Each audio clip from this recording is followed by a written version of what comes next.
Hi, I'm Shivani and today I'm gonna give you a recipe for a delicious, super soft homemade whole wheat bread. And this bread is super healthy because it has no white sugar and it has also a lot of seeds which is rich in antioxidants and vitamins. And if you're new here, make sure to subscribe and click the notification bell to never miss another update. So let's take a look at the ingredients. So the ingredients that you'll require are 3/4 cup of whole wheat flour, and 2 cups of all-purpose flour or Maida, 1 cup of lukewarm milk, or you can also use blood temperature milk. Then you'll need about a teaspoon of olive oil just for greasing the bowl. Then these seeds are completely optional, but I'm going to use about 1 tablespoon of sesame seed, 1 tablespoon of cucumber seed, and 1 tablespoon of watermelon seed. Then you'll need 1.5 teaspoon of salt and 1 3/4 teaspoon of instant dry yeast. Then a 3 tablespoon of honey, but if you want less sweet, you can use 2.5 tablespoon.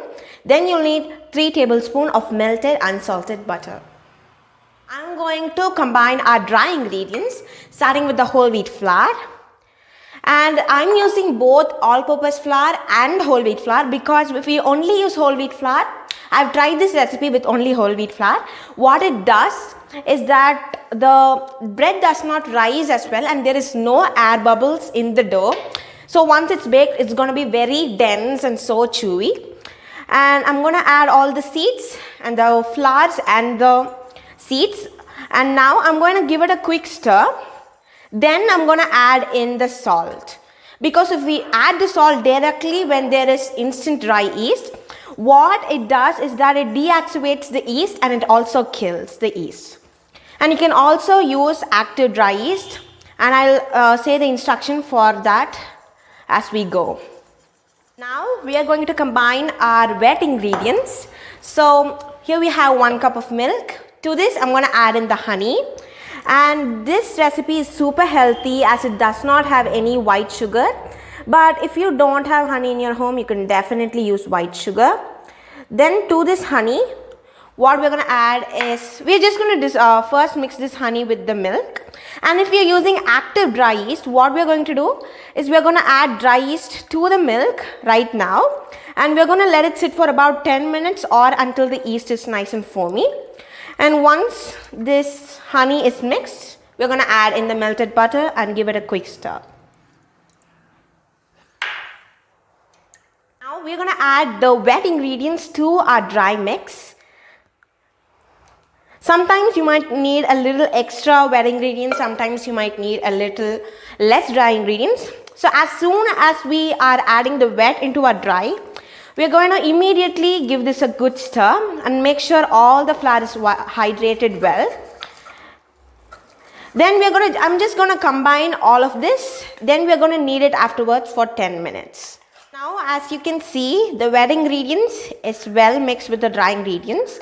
Now I'm going to knead this in a work surface. If your dough is slightly sticky, you can flour it. Now my technique of kneading it is just folding it on top of itself. Then I'm going to knead this dough for about 8 to 10 minutes. Make sure to set a timer and make sure you're not underdoing it. And after 10 minutes, when the dough is poked, the dough should spring back. And after kneading, we are going to let it rest for 1.5 hours in a warm place and make sure it's doubled. So it has been about 10 minutes. Now we are going to rest this dough in a bowl, and in this bowl what we are going to do is we have to take the extra virgin olive oil. You can use any neutral flavored oil, that is also fine. And I'm going to lightly grease this bowl so as to help the dough rise.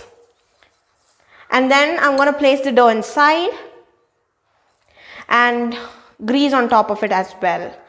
And after this, I'm going to cover and let it rest for about 1.5 hours. So now my dough has risen for about 1.5 hours, and as you can see, it has doubled in its size.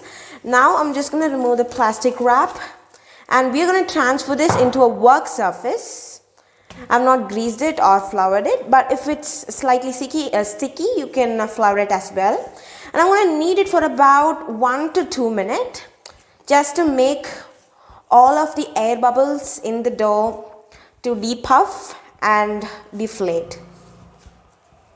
Then what we're going to do is we're going to shape this dough into a log, and if you have a rolling pin, or if you want, you can use a rolling pin and flatten this out and then roll it on top of itself and make sure it's sealed well. But sometimes when you do that, what happens is sometimes there might be a big hole in the middle of the bread once it's baked. So what I like to do is just stretch it and do this like this. Just shape it in this way and just make sure to tuck this edges. And do this until you're happy with the shape of the dough and when the dough fits the loaf pan perfectly.